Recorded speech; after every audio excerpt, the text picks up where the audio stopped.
Kinematical equations.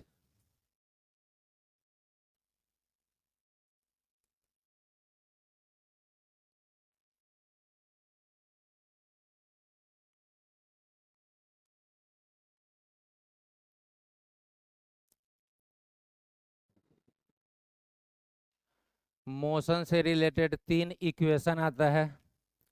कोई भी particle यदि मोशन में है तो उसका कुछ स्पीड होगा। क्या होगा? स्पीड होगा या वेलोसिटी होगा। और यदि वेलोसिटी बदल जाए, कुछ टाइम बाद क्या हो जाए? चेंज हो जाए। तो change in velocity per unit time is acceleration a equals to D we by D t. Change in velocity per unit time at a particular instant of time is instantaneous acceleration की नहीं। तो velocity यदि change हो जाए तो particle के पास कुछ acceleration आएगा कि नहीं आएगा? स्पीड को चेंज होने में कुछ टाइम इन्वॉल्व होगा। और यदि स्पीड चेंज हो रहा है तो एक स्पीड को बोलेंगे इनिशियल स्पीड और किसी अदर स्पीड को बोलेंगे फाइनल स्पीड। इसका मतलब कोई भी ऐसा इक्वेशन जिसमें initial speed, final speed, acceleration, time और यदि पार्टिकल मोशन में है तो कुछ ना कुछ डिस्प्लेसमेंट होगा। डिस्प्लेसमेंट वगैरह टर्म इन्वॉल्व हो वह इक्वेशन ही क्या कहलाएगा? Kinematical equations. ठीक है क्या? टोटल 3 काइनेमेटिकल इक्वेशन हम लोग डिराइव करेंगे। क्लास 9th में भी आपको यही काइनेमेटिकल इक्वेशंस पढ़ना रहता था। और जब हम लोग क्लास 9th में थे उस समय यह डेरिवेशन, आप फार्मूला का डेरिवेशन करते थे ग्राफिकल मेथड से। कैसे करते थे? यहाँ पर हम लोग इसको डिराइव करेंगे कैलकुलस के मेथड से। कैलकुलस बोले तो डिफरेंशिएशन या इंटीग्रेशन के हेल्प से। ठीक है, तो स्टार्ट करने के लिए सबसे लास्ट फार्मूला उठाएंगे इंस्टैंटेनियस एक्सेलेरेशन का। इंस्टैंटेनियस एक्सेलेरेशन ए कैसे डिफाइंड है? D we by D t. तो ए को लिख लेंगे d we by D t. यहाँ से यदि कोई डी वी लिखे तो डी वी कितना के इक्वल? ए डी टी। इंटू नहीं बोलेंगे, ए डी टी। इधर भी डी टी और इधर भी डी टी। तो इधर का d t by D t 1 हो जाएगा। क्या बचेगा?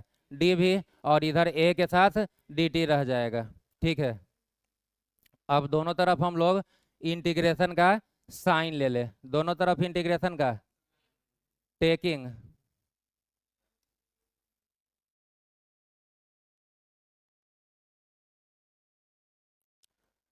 साइन ऑफ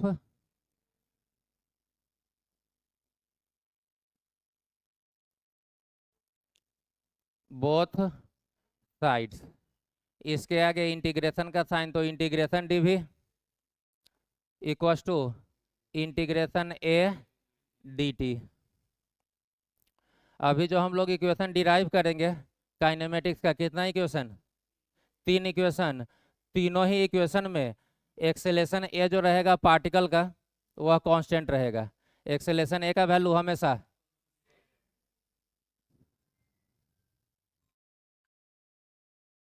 मान लीजिए ए का वैल्यू हो जाए 2 मीटर पर सेकेंड स्क्वायर, तो इस एक्सेलेरेशन को कांस्टेंट बोलेंगे या वेरिएबल?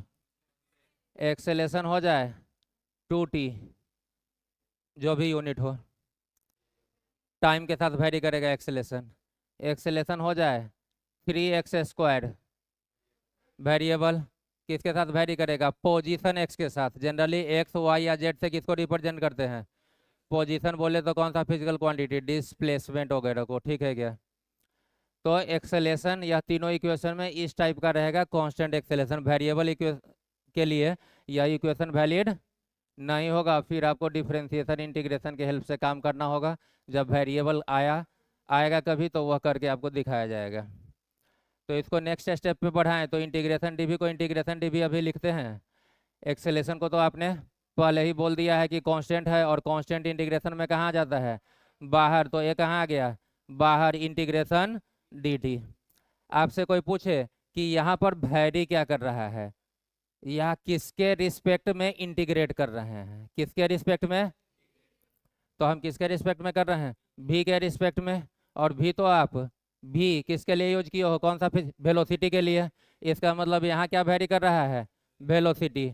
यहाँ क्या वेरी कर रहा है, टाइम। डी के साथ जो टर्म रहेगा उसी के रिस्पेक्ट में इंटीग्रेट करते हैं या वही क्या करेगा, वेरी करेगा। तो यहाँ टाइम वेरी किया और यहाँ वेलोसिटी वेरी किया।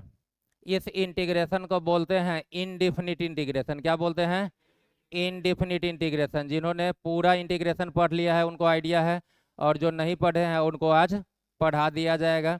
तो डिफिनिट और इनडिफिनिट दोनों लगभग एक जैसा है, थोड़ा सा अंतर है, वह समझ लीजिए। तो अभी इसको क्या बोलेंगे, इनडिफिनिट। अब यहाँ यदि टाइम वेरी किया तो यहाँ पे हम लोग इनिशियल टाइम डालें। नीचे में क्या लिखे, इनिशियल टाइम हमेशा कितना होता है, t equals to 0। Initial time हमेशा टी इक्वल्स टू, तो यहाँ पर टाइम क्या डाल दे, 0। और फाइनल टाइम को हम टी बोल लेते हैं। वह टी 4 सेकेंड भी हो सकता है, 10 सेकेंड भी, 15 सेकेंड भी।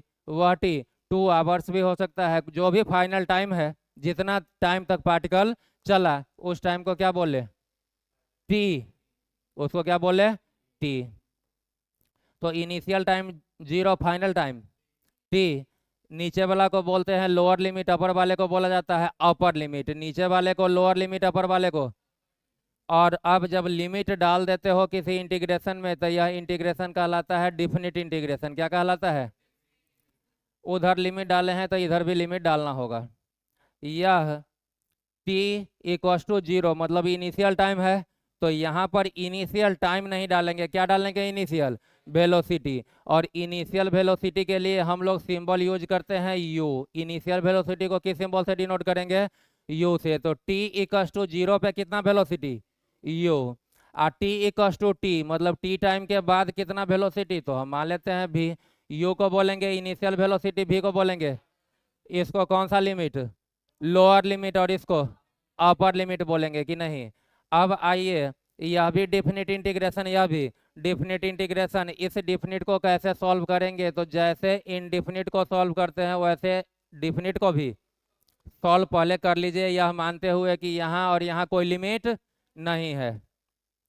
तो जैसे ही यह लिमिट और यह लिमिट आप भूल जा रहे हैं, तो आपको पता है कि जब कभी भी इंटीग्रेशन का साइन और डी आमने सामने, तो एक दूसरे को क्या बचेगा, भी। तो यहाँ क्या लिख लेंगे, भी। अब भी लिखने के बाद यहाँ क्या करेंगे, कांस्टेंट ऑफ इंटीग्रेशन के लिखने की जरूरत यहाँ नहीं है। जो भी वैल्यू है इसको ब्रैकेट में डाल देंगे। लोअर लिमिट जो था उसको नीचे लिख लेंगे और अपर लिमिट को ऊपर लिख लेंगे, ठीक है। इक्वल के बदले इक्वल, ए के बदले ए, इंटीग्रेशन और डी फिर से आमने सामने, क्या करेगा, क्या बचेगा, टी। टी को ब्रैकेट में डाल करके नीचे ऊपर टी। अब क्या तरीका है लिमिट डालने का, कि जो भी वेरिएबल है, यहाँ वेरिएबल क्या था, भी, जिसके रिस्पेक्ट में इंटीग्रेट किए हैं वही वेरिएबल। तो वेरिएबल के बदले पहले अपर लिमिट डाला जाता है, वेरिएबल के बदले फिर माइनस साइन दे करके वेरिएबल के बदले लोअर लिमिट। तो वेरिएबल भी के बदले अपर लिमिट क्या लिखिएगा, भी। फिर माइनस साइन दे करके भी के बदले लोअर लिमिट यू डालेंगे तो भी माइनस, ए के बदले ए, टी के बदले पहले कौन सा लिमिट, अपर लिमिट। तो टी के बदले टी ही आएगा, कौन सा साइन, माइनस साइन देके टी के बदले लोअर लिमिट 0। भी माइनस यू को ऐसे ही छोड़ दीजिए, भी माइनस यू इक्वस टू ए, और टी माइनस 0 को टी बोलेंगे, माइनस यू इधर जा करके प्लस यू हो जाएगा। देयरफॉर यहाँ पे लिखते हैं साफ सुथरा भी equals to u plus a t. यह इक्वेशन तो आपको याद रखना ही होगा, और इक्वेशन में जितना भी टर्म इन्वॉल्व हुआ है सब टर्म का मीनिंग पता होना चाहिए। तो सबसे पहले हम यू उठाते हैं, यू को क्या बोलेंगे, इनिशियल वेलोसिटी। इनिशियल, किसी क्वेश्चन में बोला particle starts from rest, particle, इसका मतलब उसका इनिशियल वेलोसिटी यू का वैल्यू उस समय 0 डाल लेंगे। रेस्ट से स्टार्ट किया मतलब पहले क्या था, रुका हुआ था, तो उस समय वेलोसिटी 0, उस केस में यू का वैल्यू 0 डाल देंगे। और किसी केस में बोला particle starts with a velocity of 10 metre per second, तो उस समय यू का वैल्यू 10 मीटर पर सेकेंड लेंगे। लेंगे या नहीं लेंगे, यू के बाद भी ले लिया जाए, भी को बोलेंगे फाइनल और ए को बोलेंगे कांस्टेंट एक्सेलेरेशन। यह इक्वेशन तब तक ही वैलिड जब ए का वैल्यू कांस्टेंट हो। तो ए को बोल लेते हैं कांस्टेंट एक्सेलरेशन, नोट कर सकते हैं।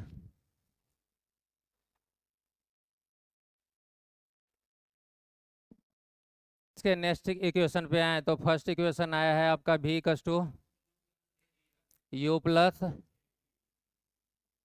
यह भी एवरेज भी या इंस्टेंटेनियस भी, इंस्टेंटेनियस भी टी टाइम का वेलोसिटी है। टी टाइम पे जो वेलोसिटी है वह वेलोसिटी क्या कहलाया अभी, तो एक पार्टिकुलर टाइम का वेलोसिटी क्या कहलाता है, इंस्टेंटेनियस वेलोसिटी। और यह इंस्टेंटेनियस वेलोसिटी भी का क्या फॉर्मूला, v इक्वल्स टू, अरे यहाँ से भूल जाए, इससे पहले कोई इंस्टेंटेनियस वेलोसिटी जानते हैं, v इक्वल्स टू, हिमांशु बता रहा है v equals to dv by dt।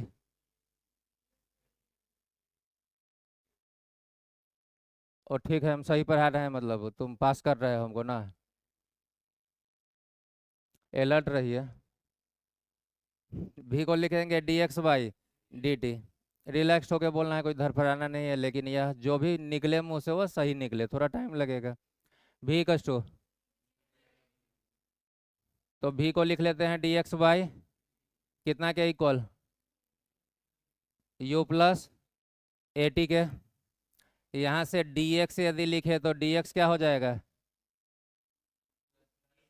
u plus a T D T, you plus a T D T, दोनों तरफ इंटीग्रेशन का साइन, अब डायरेक्ट साइन ले लेते हैं, इंटीग्रेशन dx, तो इधर integration u plus a T D T.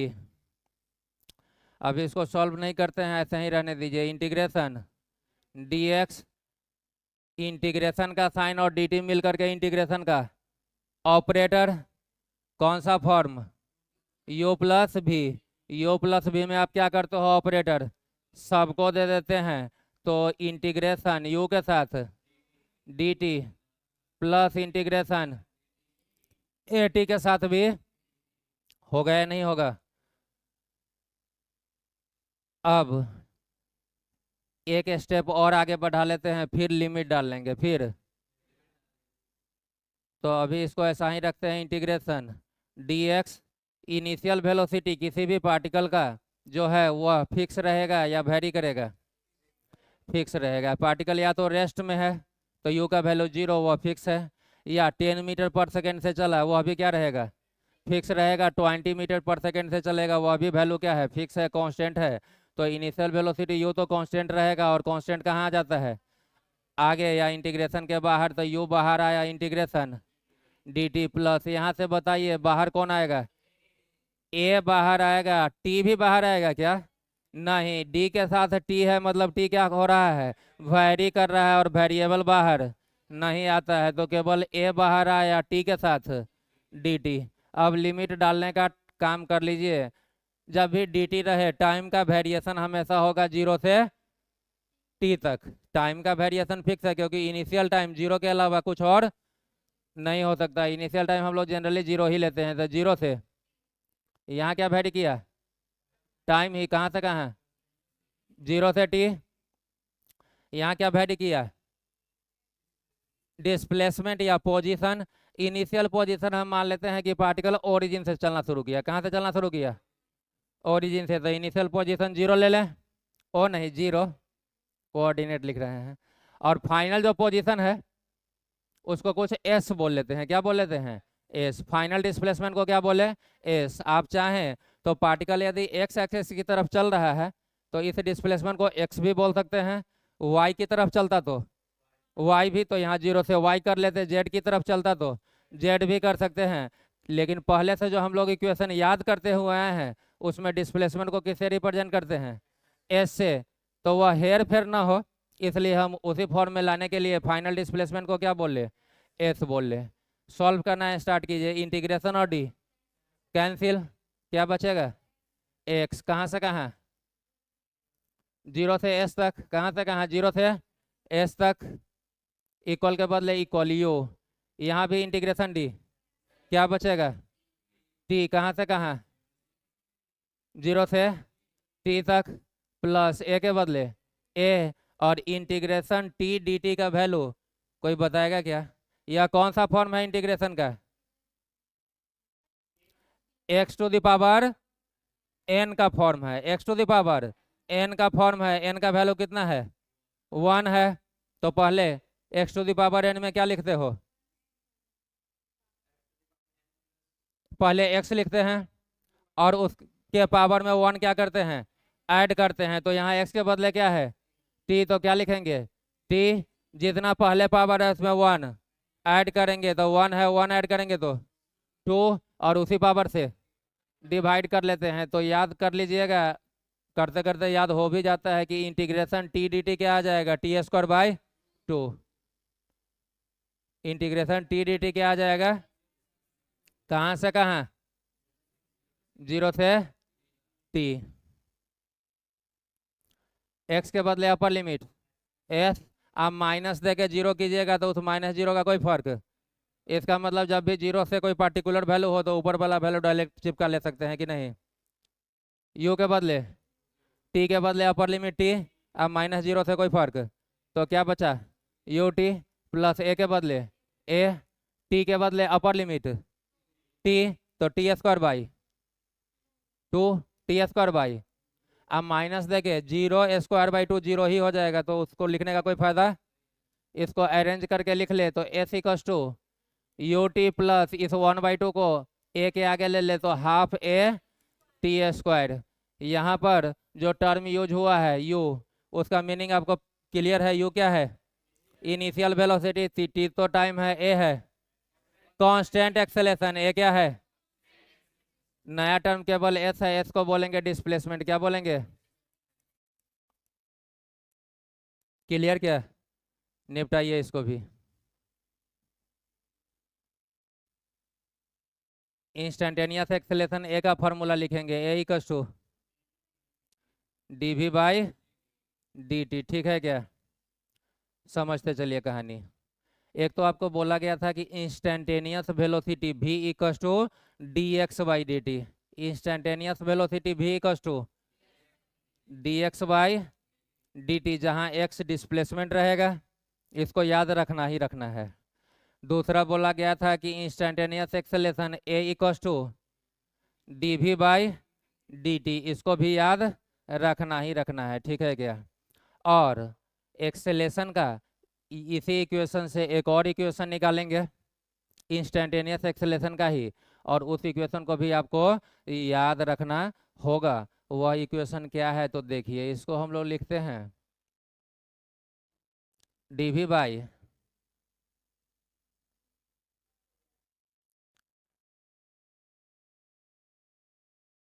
D x, d v के बाई में क्या है, डी टी है, हम लोग क्या कर लिए, d we by d x, तो अपने मन से एक्स डी एक्स लिए हैं, तो इंटू डी एक्स, अब बाई में क्या जाएगा, डी टी, इस D x by D T को आप क्या बोलते हो, इंस्टेंटेनियस वेलोसिटी, या केवल वेलोसिटी का मतलब इंस्टेंटेनियस वेलोसिटी, तो D x by D t तो ऑलरेडी क्या है, v है, इस v को आगे ले ले, तो यहाँ से आपका a क्या आ गया, v d we by d x, v d we by, तो यह जो आपको बक्सा दे दिया गया, इस बक्सा को भी आज के बाद याद रखना है कि instantaneous acceleration a equals to D we by D t भी, और वही इंस्टेंटेनियस एक्सेलेरेशन a जो होगा वह भी d we by d x भी हुआ करेगा, दोनों का अपना अलग अलग यूज है। जब कभी भी वेलोसिटी टाइम का फंक्शन हो, वेलोसिटी जैसे velocity v equals to 2t, तब एक्सेलेरेशन पूछे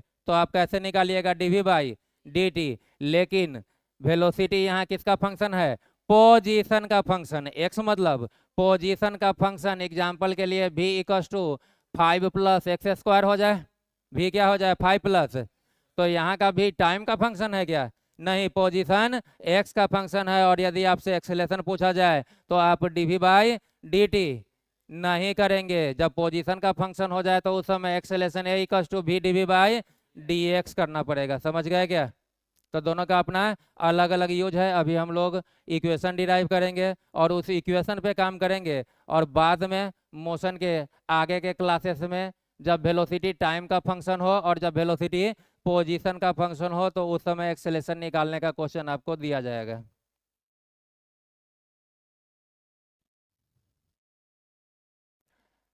चलिए, तो ए क्या आ गया, v d v by d x. इसको बक्सा में इसलिए डाल दिया गया है क्योंकि इस इक्वेशन को याद रखना होगा, आगे इसका फिर यूज रहेगा। चलिए, यहाँ से हम लोग लिखे वी डीवी, क्या लिखे, कितना के इक्वल, ए डी एक्स के दोनों तरफ integration integration v d v equal to integration a d x. भी बाहर आएगा या नहीं आएगा, बिल्कुल नहीं आएगा, क्योंकि भी कहाँ है, डी के साथ, मतलब भी क्या कर रहा है, वैरी, तो कभी भी बाहर नहीं आएगा। हाँ, यहीं पर यू रहता है, क्या रहता है, डी के साथ क्या है, भी, वैरी कौन किया, भी, यू लिखे मतलब इनिशियल वेलोसिटी कहाँ आ जाता है, बाहर आ जाता है। भी है और डी के साथ भी क्या है, कभी भी बाहर। यहाँ पे रहता है ए और यहाँ भी ए, या ए स्क्वायर, ए का कोई भी टर्म, वो टर्म बाहर। यहाँ रहता टी, यहाँ भी T, T square T cube, T से रिलेटेड कोई भी टर्म वो बाहर, तो अभी भी अंदर ही रहेगा, रहने दीजिए। भी डी भी ए बाहर आ जाएगा, क्योंकि तीनों काइनेमेटिकल इक्वेशन में एक्सेलेरेशन हम क्या ले रहे हैं, कांस्टेंट। यहाँ वैरी किया वेलोसिटी, लोअर लिमिट में कौन सा वेलोसिटी, इनिशियल की फाइनल, इनिशियल किससे रिप्रेजेंट करते हैं, फाइनल वेलोसिटी को भी से। यहाँ इनिशियल वेलोसिटी की इनिशियल टाइम,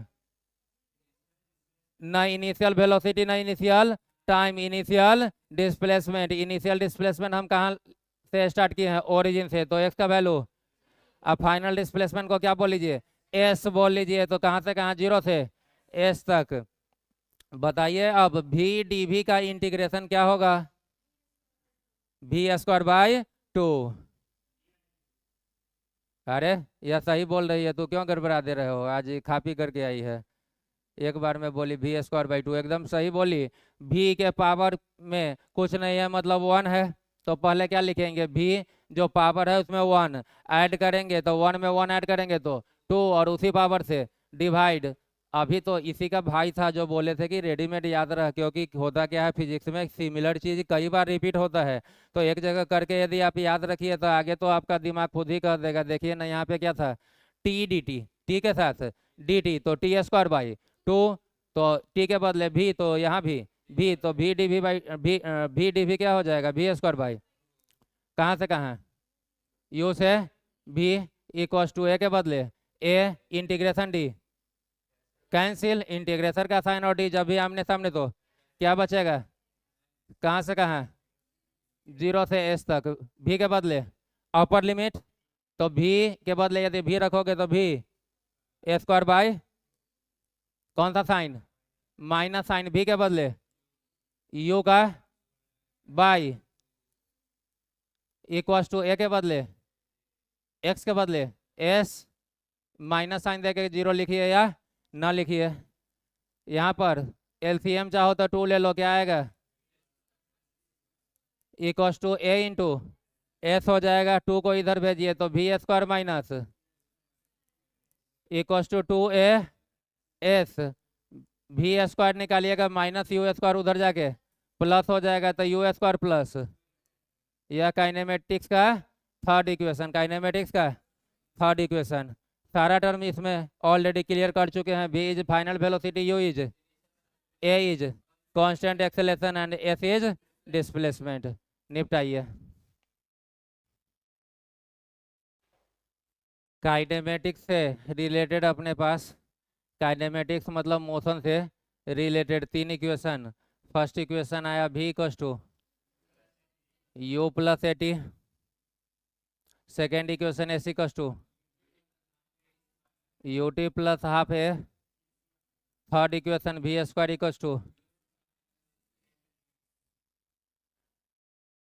इस भी को बोलते हैं फाइनल वेलोसिटी u को, ए को कांस्टेंट एक्सेलरेशन टी टाइम है कि नहीं है, एस को बोलते हैं, बाकी सारा टर्म आपका ऊपर आ चुका है कि नहीं। इस भी का एसआई यूनिट क्या होता है, मीटर पर सेकेंड, तो इनिशियल वेलोसिटी यू का भी ऐसा यूनिट, यह भी वेक्टर है, यह भी कैसा है, वेक्टर है। अलग बात है कि अभी वेक्टर फॉर्मूला लेकर के केवल क्या लिए हैं, मैग्नीट्यूड लिए हैं। एक्सेलेरेशन भी क्या है, वेक्टर है। टाइम जो है वह स्केलर है। टाइम क्या है, डिस्प्लेसमेंट वेक्टर, वेक्टर एक्सेलेरेशन फिर से वेक्टर की नहीं। वेलोसिटी तो वेक्टर होता है, लेकिन वेक्टर का स्क्वायर स्केलर हो जाया करता है, वेक्टर का स्क्वायर स्केलर हो जाता है, ठीक है क्या। अब समझिए इस तीनों इक्वेशन को यदि आप ऑब्जर्व कीजिए तो आपके पास टोटल 5 टाइप का नया टर्म होगा। नया टर्म कितना टाइप का, 5 टाइप का।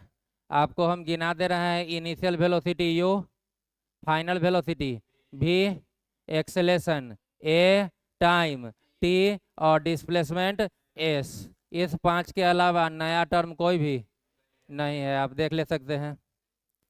कोई भी क्वेश्चन दे दे काइनेमेटिक्स से रिलेटेड और इस 5 में से किसी भी 3 का वैल्यू दे दे, कितने का वैल्यू दे दे, तो उस काइनेमेटिक्स के क्वेश्चन को सॉल्व होना ही होना है, ठीक है क्या। 5 में से मिनिमम कितना चाहिए, 3 चाहिए, तब जाकर के वह क्वेश्चन निश्चित रूप से सॉल्व हो जाएगा। और कभी 3 से ज़्यादा देते तो बहुत अच्छी बात है, लेकिन मिनिमम आपको 3 चाहिए ही चाहिए, ठीक है क्या। इसका मतलब है कि कभी u दे दिया, v दे दिया और t दे दिया, तो बचा कौन कौन, a और s। तो आपको इसी तीनों के हेल्प से, और उसके लिए इक्वेशन आपको सूटेबल इक्वेशन चूज करना होगा, और इस तीनों इक्वेशन के हेल्प से, इस तीनों डाटा के हेल्प से आप a का वैल्यू और s का वैल्यू निकाल सकते हैं, ठीक है क्या। v, u और t दिया है, a निकालना है। तो फर्स्ट इक्वेशन में आप देख रहे हैं कि v भी है, u भी है और t भी है, अननोन क्या है, a है। तो फर्स्ट इक्वेशन का यूज कर लीजिएगा, a आएगा या नहीं आएगा। अब जैसे ही a आया, अब आपको निकालना क्या है, s। तो इसके लिए आप सेकेंड का भी यूज कर सकते हैं या थर्ड का भी। v दिया था, u भी दिया था, a आप ऊपर से निकाल चुके हैं, तो अननोन केवल क्या रहा, s, तो थर्ड से भी आ जाएगा। और सेकेंड से भी u is given, t is given, a आपने ऊपर से निकाला तो a इज गिवन अब हो गया, और t आपका गिवन है, तो सेकेंड से भी ऐसा आएगा, आएगा या नहीं आएगा। कभी s दे दिया, t दे दिया और u आ गया, बचा कौन कौन, v और इसी तीनों के हेल्प से इसको आना ही आना है। तो 5 जो टर्म है उसमें से मिनिमम कितना पता होना चाहिए, 3। अगली बात जो आपको जानना है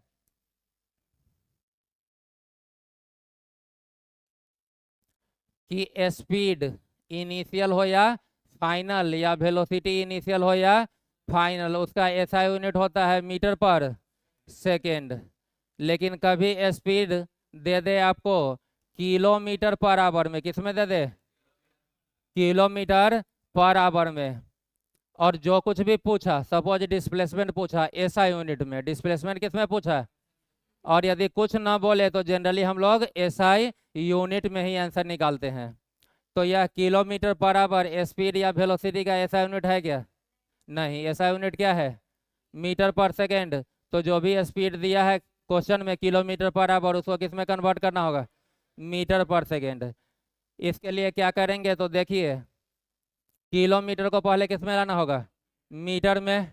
किलोमीटर मतलब कितना किलोमीटर, 1 किलोमीटर। तो 1 किलोमीटर को मीटर में लिखेंगे तो क्या लिखेंगे, 1000 मीटर। क्या लिखेंगे, 1000 मीटर। बाई है तो बाई, और आवर को किस में लाएंगे, सेकेंड में।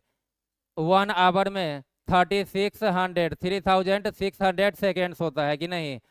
1 आवर को मिनट में लाने के लिए 60, और मिनट को फिर सेकेंड में लाने के लिए 60 से इंटू, तो 60 इंटू 60 3600, जिसको सही तरीके से बोलेंगे 3600 सेकेंड। यहाँ से डबल जीरो 5 नहीं, 2 से कैंसिल कीजिए तो 5, और 2 से कैंसिल कीजिए तो 18। इसका मतलब है कि 1 किलोमीटर पर आवर रहे तो वह 5/18 मीटर पर सेकेंड होगा, होगा कि नहीं होगा। तो यदि 2 किलोमीटर पर आवर रहता तो 2 इंटू 5/18, कभी दे दे 25 किलोमीटर पर आवर, तो 25 इंटू 5/18, इसका मतलब कभी भी किलोमीटर पर आवर में हो, किसमें हो, उसको मीटर पर सेकेंड में लाने के लिए क्या करेंगे, 5/18 से मल्टीप्लाई कर लेंगे। दिया 36 किलोमीटर पर आवर, तो इसको आप लिख सकते हैं 36 इंटू 5/18, और जैसे ही 5/18 कर लिए तो अब किलोमीटर पर आवर क्या बन जाएगा, मीटर पर सेकेंड। यह आ गया 10 मीटर पर सेकेंड। क्या आ गया, क्लियर है यहाँ तक की कहानी।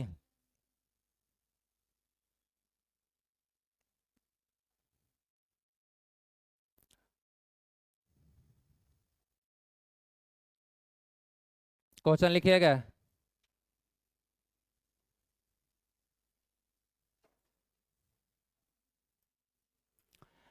At a given instant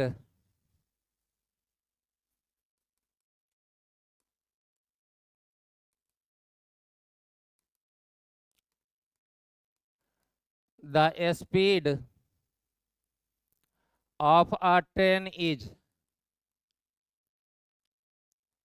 18 kilometre per hour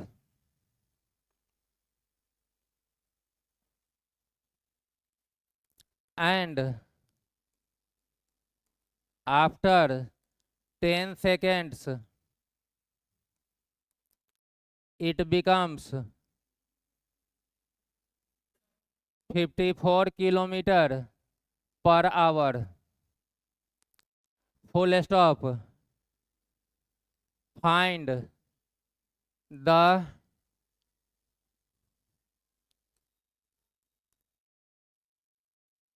acceleration produced.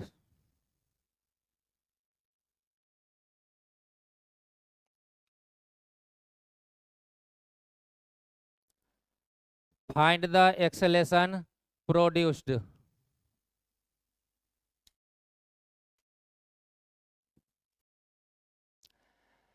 इस टाइप के क्वेश्चन में होता क्या है कि जो भी आपका डाटा दिया है उसको पहले आप नीचे सिंबल के फॉर्म में लिख लीजिए। जो भी डाटा दिया है उसको किस फॉर्म में लिख लीजिए, सिंबल के फॉर्म में। तो क्वेश्चन पढ़िए, बोल रहा है at a given instant the speed of a train is 18 kilometre per hour. किसी इंस्टेंट में स्पीड कितना है, 18 kilometre per hour, and after 10 second, 10 second के बाद यह हो जा रहा है 54 किलोमीटर पर आवर। तो अभी जो स्पीड है उसको इनिशियल बोलेंगे कि फाइनल बोलेंगे, इनिशियल। 10 सेकेंड के बाद वाले को तो इनिशियल स्पीड को यू से डिनोट करते हैं। तो यहाँ से आपको दिखा सिंबल के फॉर्म में लिखे यू कितना, 18 किलोमीटर पर आवर। इसको किस में कन्वर्ट कर लेंगे, metre per second. Kilometre per hour को मीटर पर सेकेंड में लाने के लिए कितना से मल्टीप्लाई, 5/18। मीटर पर सेकेंड कितना आ जाएगा, 5 मीटर पर सेकेंड। और फाइनल वेलोसिटी भी निकालिएगा तो 18 का कितना गुना है, यह 3 गुना। तो 5 का भी क्या हो जाएगा, 3 गुना 15 मीटर पर सेकेंड। चाहे तो कर ले सकते हैं 54 इंटू 5/18 मीटर पर सेकेंड कितना आ जाएगा, 15 मीटर पर सेकेंड। और टाइम कितना दिया था, 10 सेकेंड। तो टी का वैल्यू 10 सेकेंड। और पूछ रहा है, क्या पूछ रहा है आपसे, एक्सेलेरेशन। तो ए इक्वल्स टू हाउ मच, ऐसा ही ना। 3 डाटा दे दिया क्या, यू भी और टी। पूछ क्या रहा है, ए। थर्ड इक्वेशन लगा सकते हैं क्या, नहीं। थर्ड इक्वेशन क्या बोलता है, v square equals to u square plus 2as। उसमें एस का रिक्वायरमेंट है, एस कहीं है क्या। सेकेंड इक्वेशन भी है s equals to something, s कहीं दिया है क्या। तो मजबूरी है कि कौन सा इक्वेशन लगेगा, first equation v equals to u plus a t. या तो यहाँ पर सबका वैल्यू डाल दीजिए, या फिर जिसका वैल्यू निकालना है पहले उसको फॉर्मूला के फॉर्म में लिख लीजिए। तो यू को इधर लाके क्या कर ले सकते हैं, माइनस। तो भी माइनस यू, और टी कहाँ जाएगा, नीचे। तो divided by T equals to A होगा, ए के बदले ए, इक्वल के बदले इक्वल, भी का वैल्यू 15 माइनस यू का वैल्यू 5 डिवाइडेड बाई टी का वैल्यू 10। और एक्सेलेरेशन का सीधा यूनिट डालिए, metre per second square. 15 minus 5, 10/10 कितना मीटर पर सेकेंड स्क्वायर। ठीक है क्या, रुकिएगा, यहाँ पर आपको दिखा एक्सेलेरेशन का वैल्यू पॉजिटिव आया या निगेटिव आया? पॉजिटिव आया। तो पॉजिटिव एक्सेलेरेशन क्या करेगा? ऑब्जेक्ट के स्पीड को बढ़ाएगा। 18 से कहाँ पहुंचाया? 54 पर। तो पॉजिटिव एक्सेलेरेशन क्या करेगा? स्पीड को बढ़ाएगा। इसी में उल्टा रहता, पहले रहता 54 और 10 सेकेंड के बाद 18 हो जाता। तो ऐसा कभी नहीं सोचिएगा कि इनिशियल वेलोसिटी वैल्यू में कम रहेगा। इनिशियल वेलोसिटी वैल्यू में कम भी हो सकता है, ज़्यादा भी। जो अभी है उसको इनिशियल बोलेंगे या कुछ टाइम के बाद वाले को। तो इसी में यदि इनिशियल 54 रहता और फाइनल 18 रहता तो यह वैल्यू 1 आता कि -1 आता? -1। इसका मतलब निगेटिव एक्सेलेरेशन को बोलते हैं रिटार्डेशन या डी एक्सेलेरेशन। रिटार्डेशन या तो रिटार्डेशन क्या करेगा? बॉडी के स्पीड को घटाएगा। एक्सेलेरेशन क्या करेगा? और कभी ना रिटार्डेशन हो ना एक्सेलेरेशन हो, मतलब ए का वैल्यू 0 आ जाए, ए का वैल्यू, तो वेलोसिटी क्या रहेगा? कांस्टेंट रहेगा, ना बढ़ेगा ना घटेगा। इसका मतलब यदि वेलोसिटी कांस्टेंट तो एक्सेलेरेशन 0। एक्सेलेरेशन 0 है तो वेलोसिटी क्या रहेगा? कांस्टेंट। उल्टा वेलोसिटी कांस्टेंट है तो एक्सेलेरेशन को, यह चीज आप ऐसे भी समझ सकते हैं। तो पहले फर्स्ट इक्वेशन से देखिए, v इक्वल्स टू, हम मान लेते हैं कि वेलोसिटी कांस्टेंट है। वेलोसिटी क्या है? को कांस्टेंट बोल ले। तो यदि इनिशियली यू वेलोसिटी था तो बाद में यू ही रहेगा, तब ना कांस्टेंट रहा। बाद में बदल जाएगा तो उसको कांस्टेंट बोलिएगा क्या? तो फाइनल वेलोसिटी v के बदले भी क्या डालिएगा? u equals to u plus a t. U इधर जाके माइनस होगा, टी कहाँ आएगा? डिवाइड में, तो 0/t। ए क्या आएगा? यहाँ से पता चला कि वेलोसिटी यदि कांस्टेंट हो तो एक्सेलेरेशन को 0 होना होगा। दूसरा तरीका, instantaneous acceleration a equals to dv by, और यदि यह बेचारा भी क्या हो जाए? कांस्टेंट, तो कांस्टेंट का डिफरेंशिएशन क्या होता है भाई? 0। इसका मतलब आज के बाद हमेशा याद रखेंगे कि वेलोसिटी यदि कांस्टेंट है तो एक्सेलेरेशन, या फिर एक्सेलेरेशन 0 है तो वेलोसिटी को कांस्टेंट रहना होगा। पॉजिटिव एक्सेलेरेशन वेलोसिटी को बढ़ाएगा, निगेटिव एक्सेलेरेशन वेलोसिटी के मैग्नीट्यूड को घटाएगा। क्लियर ना? कोई समस्या? नोट कीजिए।